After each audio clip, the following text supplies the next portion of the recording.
Sing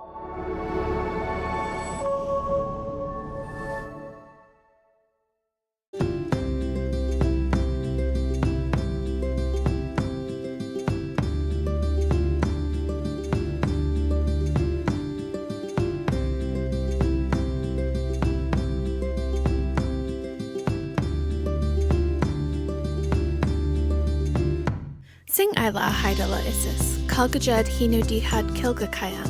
I'm Erin Brillin, and I'm from the Haida and Cree Nations. Together with my husband, Andy Everson, we have dedicated ourselves to the revitalization and preservation of our cultures. But as each month passes, our communities along the coast lose precious elders. Every time an Indigenous elder passes, gone with them is a lifetime of wisdom that is lost to the coming generations. The next Ancestors podcast features Indigenous elders and cultural knowledge keepers who have amassed a wealth of knowledge to share with us all. Indigenous wisdom is needed now more than ever to help us navigate in these uncertain times. And through this podcast series, each episode will serve to preserve this valuable wisdom to share with the world before it's too late. Today we're here with Chief Wedlidi Speck, and we've had a long-standing relationship. You were actually one of the first people that I met when I moved to the Valley, and it was great to meet somebody cultural, because that's what I was really looking forward to moving here. This was 23 years ago now. And then we got the pleasure to work together for several years at the Friendship Center and did a lot of good work there together. So I'm happy to have you here. Do you want to give your introduction? My name is Wedlidi Speck. I Kukwakyak, and I'm also Nuchanoth and North Vancouver and Coast Salish. According to the old lady Mary Clifton, we were Shotlut, and the 16 tribes of the North Vancouver and Coast Salish were known as Shotlut. And so that has changed in modern times. People commonly refer to that as Comox.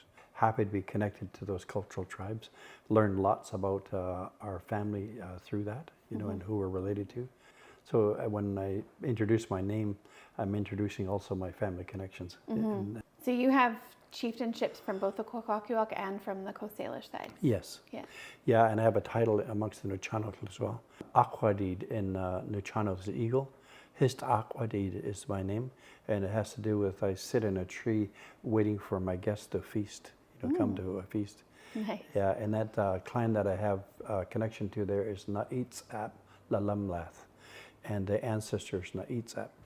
And so it means people of that ancestor. And so I received that name probably in about 1980. And the cultural connections here are to the Aiksen, the people of the sun, but in particular the Namima called Katemut. And we're a killer whale family. And we also will say that I'm the head of that right now. Yeah. So who were some of your cultural teachers as you were growing up, and what are some of the teachings that they passed on to you? I would say my grandmother, her name was Adawis. Her traditional name was Klilinook, and she was known as Lucy Hanyus. And in the end, she married my step-grandfather, Harry Brown, so she was Lucy Brown. But she did a lot. I lived with her in her basement for a while, and she would tell me about our family connections and the crests we had the rights to use. And she was the one that actually named me Wedlidi. Wedlidi comes from a clan that her mother comes from, and it's called the Mamanilligum, the real Mamanillicula people.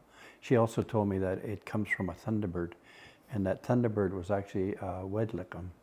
It's the real Wedlidi kind of thing. So she did lots, she was really big on teaching me about family connections. That was really important. And she introduced me to this concept that if you were, both your parents were from the Mamanillicula, you are called the true Mamanillicula. Then I said also outside the family, the first person that I connected with was the late Chief Bill Scow. I was building a house in Alert Bay, and I was up early one morning, and there was a knock on the door. And they opened the door, and there's the old chief standing outside with my uncle Godfrey Speck. Godfrey was the one that drove him up to visit me. And he said his first words, he says, your grandfather's name was Uji Stalis, and now invite me in and make me tea. And that began a really long relationship with the old man. And he taught me many things about our culture and how important it was to have a type of leadership that was, that he understood and knew. That was really wonderful. But it taught me to say that don't wait. If you are going to be a mentor, knock on somebody's door. Reach out to them. Yeah, take that initiative. And that really touched me. Then the second person that I learned a lot from was Katie Adams, a Bumble. And Katie was from the Henderson family. And she taught me concepts. And one of them was a wheatinocula. I never heard that word before that day. And she said, she went like this. She put her hands up and said, one with heaven, the air, the land, and the sea, and everything in it. Is exactly how she said it to me. And what's the word again? A wheatinocula. A wheatinocula. Yeah, and it means it's so precious. It changed the way I thought about the world in an instant, And I learned so much from her around those ideas. And because she really talked about, don't be afraid to listen to what you don't understand. It'll teach you in the end. It's like when we do things and coincidences happen. They're not coincidences. Yeah, exactly. Ancestors are coming, yeah. And then I learned a lot, say, from Jimmy Seaweed, the late Chief Seaweed. And what he was really good with me about is he had Cecil Dawson draw a cultural mural, the village of the Mamanilka people, exactly as he described it to Cecil. And Cecil did a good job with that. Then the old man would sit with me and he would teach me who owned what house, what clan, like what Namima they came from, who the chiefs were, what their crests were. So I was busy with my notebook doing that, and that was one of the most profound experiences. And he said that there was always a story of when people would come together. We went from a culture of ancestor, a culture of Namima, to a culture of Ninamima, like numbers of Namima. And so he said that people would say to each other, we should go and invite them to come over and we form a tribe. And Jimmy would tell me that every tribe has an origin story. But they were the ones that really influenced me and taught me a lot. And so I really valued, say, the things that Jimmy had taught me. One day I asked him about property right. And I said, I just want to learn about that because I want to understand how we look at property and how important that is to us. And he said, everybody owned property, but everybody shared. And he said, there's a real fine line. And he said, every spring when people go up to get their oologans, he said that they have a feast. And they're asserting in that feast their title to that territory. And what they're doing is that they're also telling the story of their relationship with that fish, that ooligan. And so they tell you in that story how to harvest and how you should conduct yourself. And then it opens up and people can do it. And he said that's how they do property right. And he said the same thing. He said when you talks about the ownership of berry places, he said it's owned by that Namima, but they always invite others to come get some. They share, and that's what brings people together. They feel like they're a one people then. Yeah. Did you always know that you would have a chief's position in your clan, or how did that come about? I didn't think about that for the longest time, and it came up with my dad. And my dad said one day after he had a potlatch, and he said, someday, son, you're going to be a chief. And he said that I want you to start learning now. And he said, the first lesson of a chief. And I looked at him really closely, and I was just like, oh God, what do I have to do? He gives me a broom. He said, sweep this floor. But there was some really good teachings in that, right? The humility, servitude. He said, let your people know that you're not afraid of working. You're not afraid of doing the work that has to be done, right? Cleaning up after yourself. Yeah, exactly. But there was lots of things, like he said, like he always say that when people are saying stuff to you, he said, don't respond. Just think about it, think over and, I remember his first time we came and had a potlatch here, we were in the big house and there was some people not happy with us. And they were talking about, we should break a copper. And, I shared that with Gwentila, Mrs. Cramner. And she said the same thing my dad did. He said, go like this, as if you're closing your ears. Don't listen to them because they haven't been trained and they don't know what they're talking about. And he said, this is a place of happiness. Not long ago, I heard this beautiful elder, Thomas, from the Salish people down south, and she calls it flying talk. Yeah, and she said that when you get gossip and these kind of mean words going by, he said the moment you grab onto it, it becomes yours. You know, and he said that will pull your energy down. For people who don't understand the difference between hereditary chiefs and hereditary leadership, as opposed to elected chiefs and elected councils and their leadership, can you describe and distinguish between those two for people who don't really understand it? Yeah, I can, and you know, it's important. And I'll start with the cultural side. You know, is that when our ancestors came down, took their costumes off and became human, you know, they put a house up and they put a crest on the house, and they named the land around them.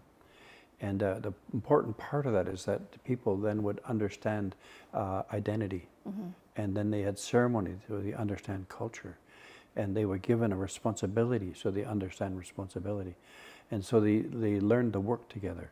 So when they talk about Namima, people of one kind, it's really one kind with each other, one kind with the ancestry, one kind with the universe. You know, it's bigger. And the same connected origin. Same the connected. Same origin story. Yeah, and the same origin story. And we embrace that everybody who we're related to, right?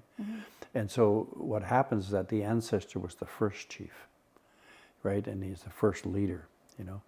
And we say hereditary because the succession was to his son, you know.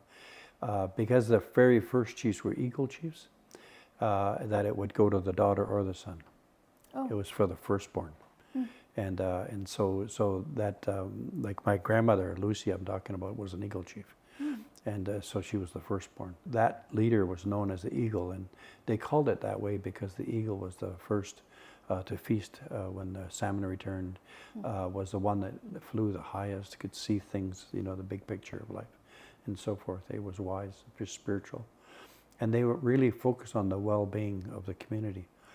When you see a totem pole, like a pole with an eagle and a copper on it, you see that that's the chief, symbol of the chief that has the ability to see what the people need, right?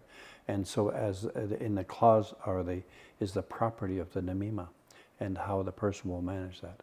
That copper, when it's on the pole, is also symbol of territory. It's symbol of everything that the Namima owns. When as time goes on, we had the culture of the ancestor, culture of the Namima, and the culture of the tribe, and then the culture of the confederacy of tribes. So our people evolved over time, and that they would practice this way of giving away property.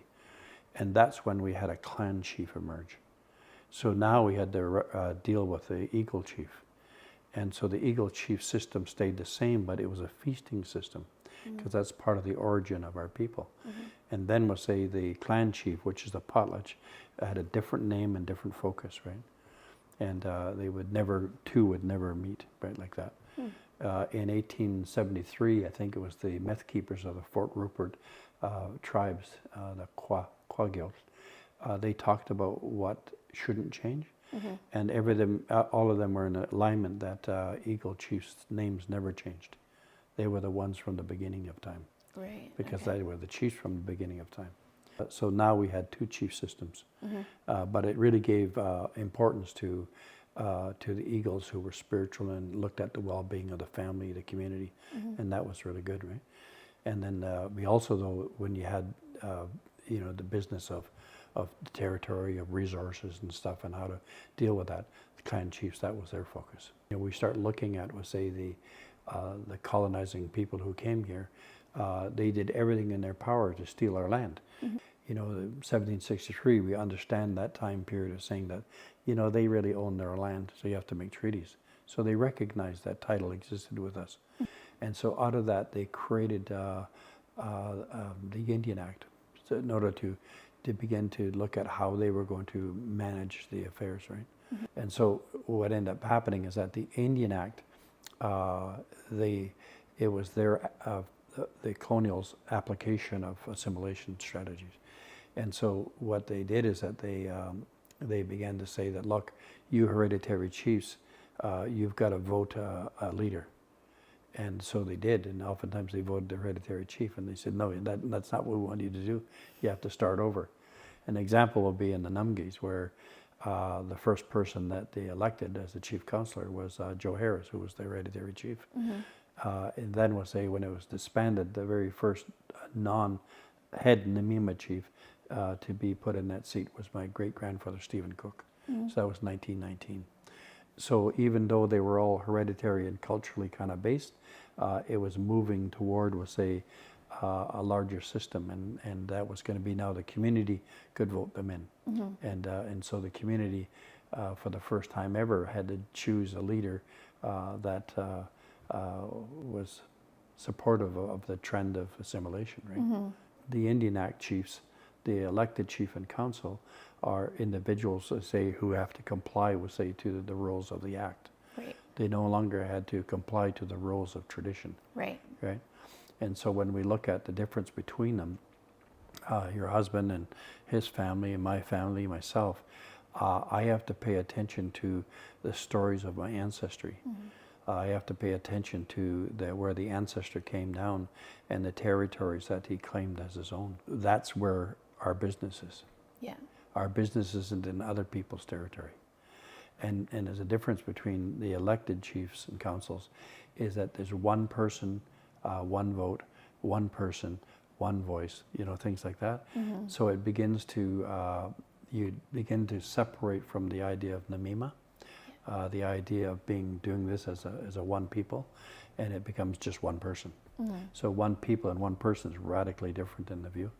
And so it causes complications, right? Yeah. In the cultural system, we have things like hereditary chiefs, matriarchs, nobility, and common folk. Those people run the affairs of our community. Each have a role and responsibility historically. And they would do it in a way that it was about the community. There was always responsibilities for those who had names and went into a winter ceremony. If you didn't have a name, you couldn't go in a big house, period. So if you had your name, it just meant that you were initiated. So when you were initiated, you understood the metaphor. You understood the spiritual domain and, the way of being things. And then we'll say you could participate. They'll say, even some of the old traditional people in modern times, why is that young child dancing? That child is not initiated yet. And so they still follow the old ways. Yeah.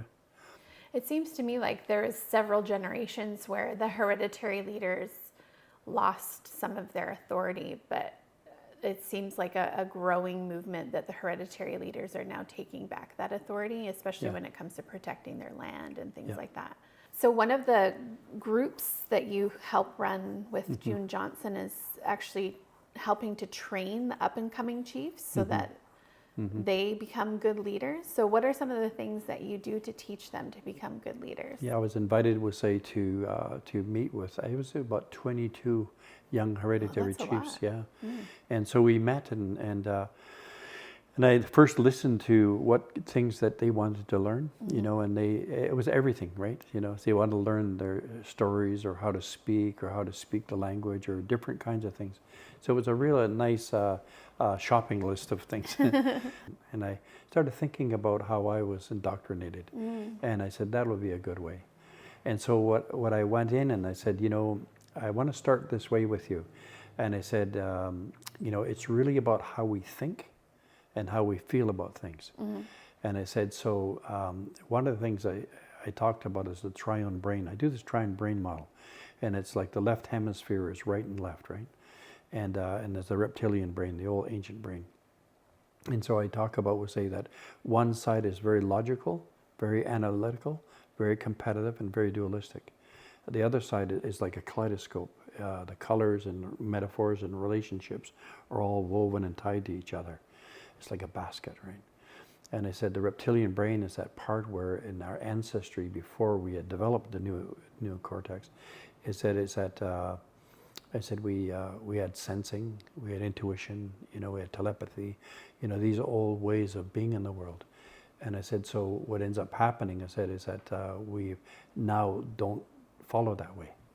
We're being trained and we go to school, we're indoctrinated into the left brain, period. And I said, so what I want to say to you guys, I said, I'm already hearing in the way that you talk to one another, one thing is better than the other. I said, that's not relational. I said, I often hear that something is stupid, or dumb. I said, that's not relational. And I said, so I went through the whole aspect of thinking styles. And with that, I said, what I'd like to do is saying that I'm not criticizing it. I says, but to understand our culture, you have to step into metaphor. And so I'm going to do a lot of stories with you. And I said, then we'll talk about them. What happens with our reptilian brain is that there's also fight, flight, freeze. And I said, so what ends up happening is that all of us have experienced colonization, all been traumatized. And I said, so what ends up happening is that memory is stored in our childhood, or as a toddler, as an adolescent, as a young adult, as an adult. We're experiencing it all the time. So I said, we carry stuff that we're not aware to, we're blind to it. Yeah. And I said, the moment somebody says something with a certain tone or a certain look or a certain way, being left out, whatever it might be, we're triggered by it. And so what happens, I said, is that it's an invitation to heal that. So we're going to spend time with that so that you don't be reactive. God, within a few moments, they were all reacting.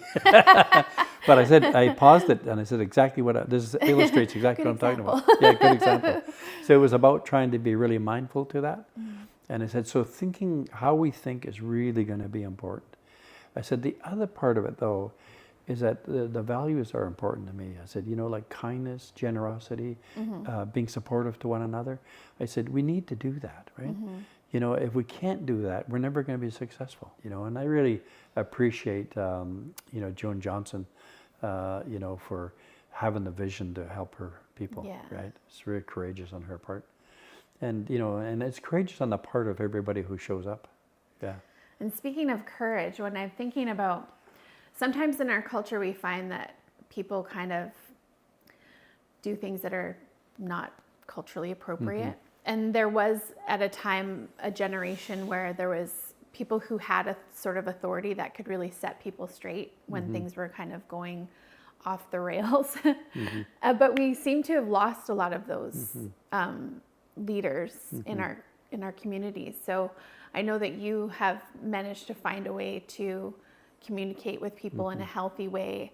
Like, what are some of the ways that we can sort of help that in a healthy way? Yeah, I think a really important is to have conversations and where to have the conversations. Like if there's a family potluck or a feast happening, I'll oftentimes go to Alert Bay 4 days before, hearing like the pulse of the community and pulse of the family. And I'll go and sit down with the families to say, and it's really about asking them what they need. Where are they and what do they need, right? I went to meet with a young chief, and he wasn't a very truthful person. And so I just said, look, you need to pause and hold on, because we've got to do some work around this. You're going to cause a lot of trouble. So I came back to the valley here, and within a couple of days I get a call from this fella, and he said, we need you up here. And he said, oh, shit has hit the fan, and you're our family historian, and we need you to come and tell the story, right? All the heads of that family were there, and the young fellow who was manipulating things, telling lies, basically. And so what I did is that I said, all I'm going to do is tell you the stories of who owns what house in the Numgis. And I said, and who was living with who, and what house went to different people. And I said, this is what was told to me from Sam Scow and Bill Scow. What your claims to this title that you're going for, I said, doesn't exist, right? And I said, because it's all, the work has been done and it's gone to other people, right? And so I said, but if you have to go forward with that, you're going to have to deal with the consequence of it, right? And then he changed the subject, this young fellow, and he said, well, I had this dream, and this is what he told us a story of him. I said, is it a dream or a vision? I said, quite a difference, right? So did you prepare yourself and you go on a vision quest? Oh, no. So you had the thought. Yeah. I said, well, you better talk to these chiefs, because I don't think that's... Yeah. So anyway, he went ahead despite that. And so, no matter how much we try sometimes, it's people have to go through what they go through. Yeah. And so he's now starting to reach out to try to find a way to fix that. And we have to leave room for that. You know, we have to leave room to say that, look, okay, people learn, you have to take a difficult road to learn things they need to learn. I think there's potential for some change, right? Yeah. So let's keep our hearts open and our minds open for that solution. People will come in and they become experts in the culture, and they start telling your family what they're allowed to do and not allowed to do. And what I usually say to them, I said, have your chief come. Like this is a matter of chief to chief. Right. And I said, so, and you know, and you need to talk to your father or your uncle, and you'll notice or say that that he's not speaking, and you better ask him why he's not speaking. And you'll probably learn will say that he's not speaking because he has no business, he has no voice in the affairs of this family, right? So you're being influenced by a certain way of thinking where you think you actually have. Yeah, it seems like that happens a lot where people don't really know their place in that sense, right? Well, it comes from the influence of the Indian Act way, right? The colonizer way. Is that one person, one voice, entitlement to speak to everything that's going on in the village, right? Yeah. And so what ends up happening is that's when it's applied to the Namima system, that and they don't even belong to the Namima, they think they have the right to make comment on your business. It's just they don't know their place. Right. Yeah, and when they don't know their place, well, they're not being cultural, right? Yeah. And so that's a real problem, and I think being kind with it is another thing. I had a lady, I was doing a feast, and she came in and berated me and said things in front of my family and guests, right? It was in the back room. And so I just acknowledged her by just facial acknowledgement, and she left. I didn't speak to her because it's not my job to do that. Yeah. I'll talk to her chief. Right? Yeah. And you know, and just to say that you better train your people better. You know. So yeah, we need people to be able to step into that, but do it really strategically and carefully. You know, and you know, and part of it is that how we can best help one another is be able to let the leaders of a particular Namima know that this is what's going on. Right. And let them deal with it. Yeah, let them deal with it. Yeah. But not be afraid to approach them about it, right? Yeah, I feel like a lot of our people, they're so scared of conflict. Yeah. And so a lot of things Yeah. let slide when they should be addressed. Yeah. But it's because people don't know how to address Yeah. things without either getting aggressive or... Yeah. And people will tend to shy away from addressing the hard issues just because it's Yeah. uncomfortable and not easy to do. Yeah, and I think if they, you know, how families can really help themselves, and if they want our help to help, so they can help themselves, you know, is to reach out, you know, to say that how do you guys deal with conflict, you know, and this is how we do it internally. Yeah. So something I'd like to hear your thoughts on is something that I grapple with a lot. And like we do a lot of work to preserve the culture and even revitalize parts of the culture that have kind of fallen by the wayside. But we also come from cultures that were always evolving. Are there certain parts of the culture that you think really need to stay fixed and not evolve? Well, I think that the really important part is that our values are really important, you know, and some of the belief systems. But I've also really supported the idea that as we change, how we express our value changes, but we still hold the beauty of that value, you know, like truth telling, Right. you know, like to be honest, right? Or to Bogwins, you know, to visit. You know, we need to know or say that we're going to create relationships, we're going to develop the relationships, we're going to nurture the relationships, and we're going to celebrate the relationships. So we don't do that. Yeah. Right? And I think we need to do more of that. Yeah. Yeah, we need to know how we feel about each other. Right. Yeah, and take time to do that. So when we look at the idea of continuing our culture, there's lots of ways to tell old stories in a new way so young people can hear it, right? And they can find themselves in it. And that part's important. I feel that that your family and the way that you're teaching people through art is what I mean by that. Is that there's lots of ways to teach, but we need to have a pathway opened up where they learn about tradition. Yeah. So we end up living biculturally, and we have a fluidity there where we go back and forth. Or we say we look at ways of telling, retelling and retelling and retelling our ancient stories, so that they pull us into that mythic understanding and mythic way of seeing the world. And now been transported to the ancestor world. All our people were supernatural. They lived in the Nawalak, and then our people took their costumes off, and the old people, they said that when they took their costumes off, they became, they call it bachas, ordinary. And they said that ordinary wasn't the place they wanted to be, right? And so to get back to the world, they had to go duxis. They had to go and see beyond the literal. They had to be clairvoyant.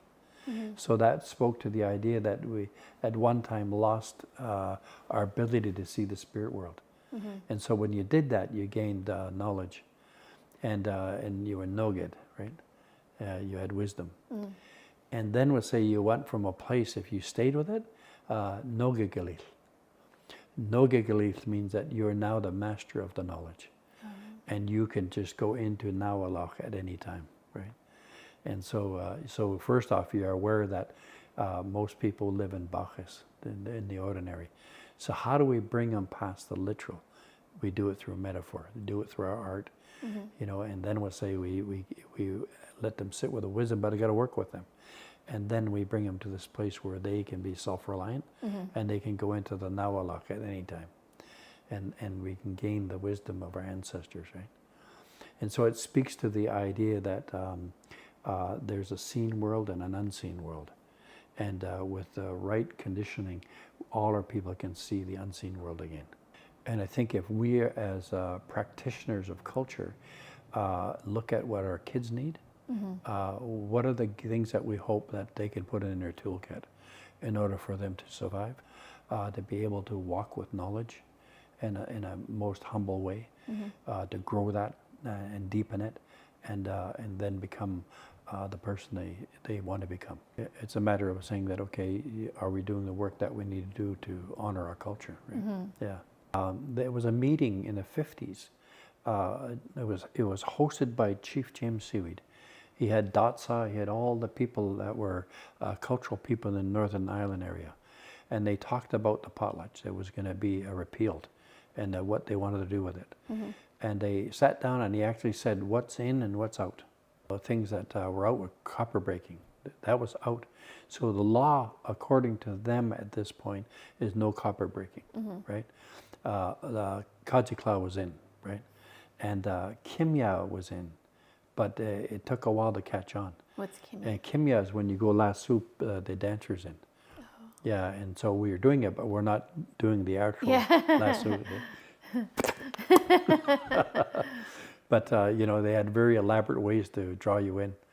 My dad said that all the dancers were in the forest, and they had to bring everyone in from the forest. Oh wow! Yeah, he said he was young. He was a huntsman, and so when he came in, he said he did the same thing. He said there's two dances to it. Yeah, but it was the two dances to everybody.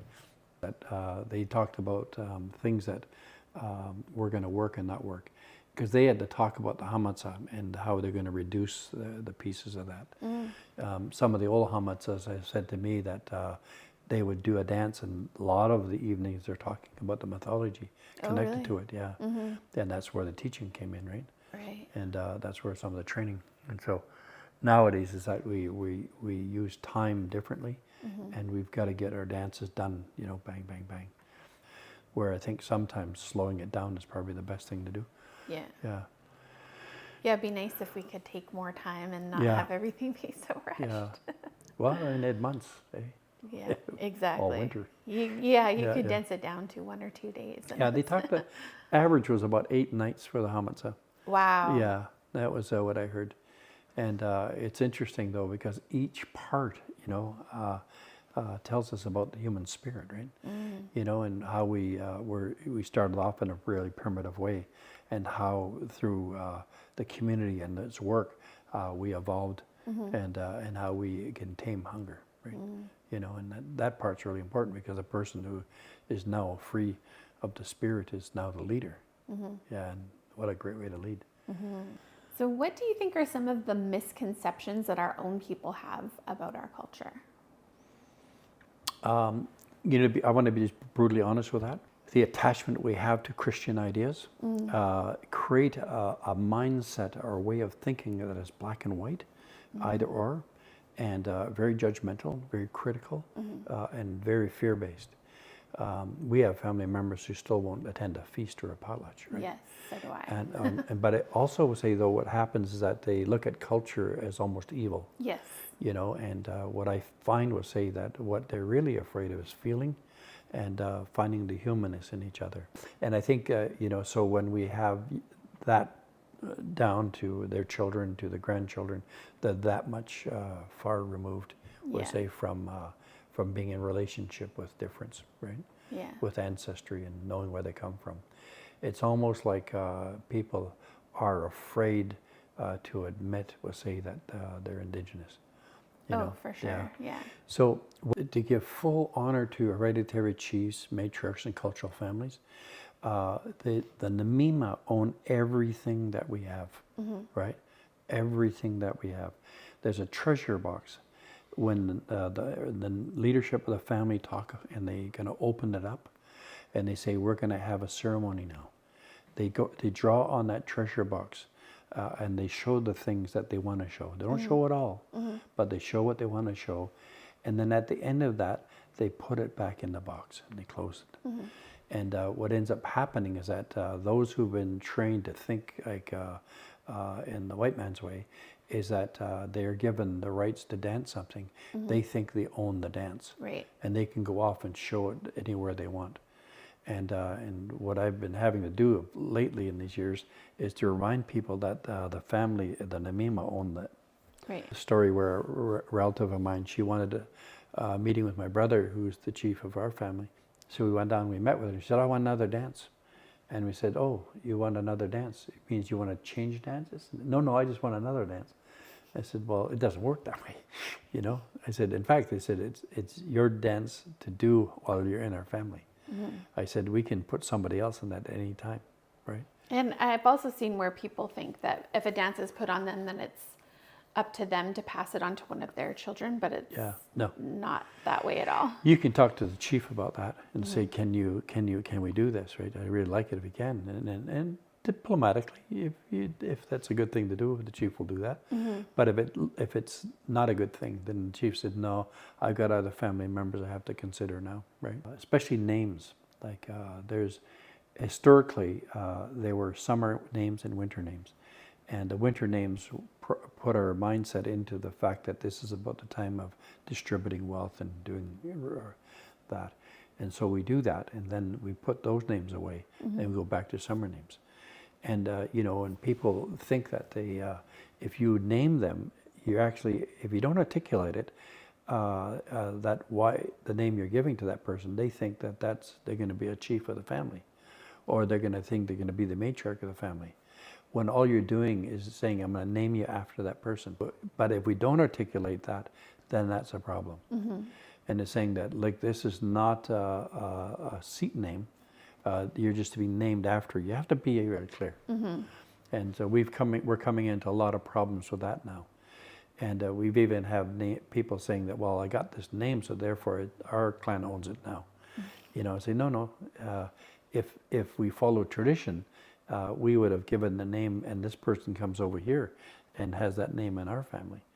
That's what we do. Right? So they're very far removed from the traditional understanding of property and property right? Yeah. So what is some Indigenous ways of being or Indigenous knowledge or wisdom that you think that non-Indigenous people can learn from? Shane Point, he's an elder from Musqueam. Solkson, his name is. And what he did is that he took 6 sacred teachings from the Halkominum culture, and he brought them to the Provincial Health Service Authority. And he said that, I want to gift these to you, because if you follow these 6 teachings, you will bring a level of humanness to the work and how you provide service, right? Awesome. And so the first thing that the organization did is saying that we accept your gift. and they called together, I think it was 300 directors, like people who drive that organization. And he said, here are the teachings. We're going to teach you what they mean and things, and we want you to land them with all your staff. And we want you to be able to monitor how they're providing service differently and so forth. Yeah, and this, I've been involved in that, and it's remarkable. That's awesome. And so one of the things that is truth-telling, show up with a strong heart, you know, do your best, you know, things like this, but they translate them.